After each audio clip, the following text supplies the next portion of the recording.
sedulur. Iki jenenge wonge jenenge Sarimin. Bar wae bapakne mbokne adol sawah. Terus gawe kepengin tuku motor King. Wah, langsung ber-ber. Brono, ber-ber rene.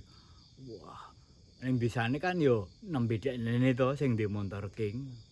Aku ning desa ki tangane isih sawah isih pedesaan ngono kaya nyoba ning kutha. Sarimin mau nyoba ning kutha banter. Wah wah wah wah. Blas. Nabrak truk.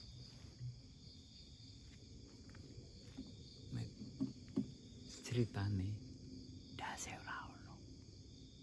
Ambyar lagi ambyar.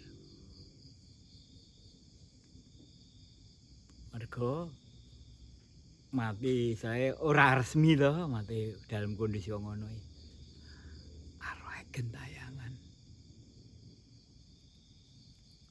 Desa Rejoso mau sing biasanya angger bar magrib ya ana siji loro do istilahnya do tongkrongan ning gerdu ning perapatan dadi sepi.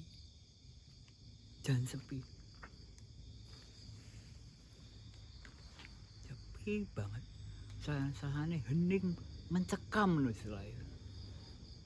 Ya, biasa Sarimin mau nang nduduki omah. Nduduk omah. Nak pisan pindho kan urung do ngerti dibukake. Wujud Sarimin begegek ngene. Nek ora duwe ndas. Wah. Warga terus semebar to beritane kuwi blas samsaya mencekam meneh.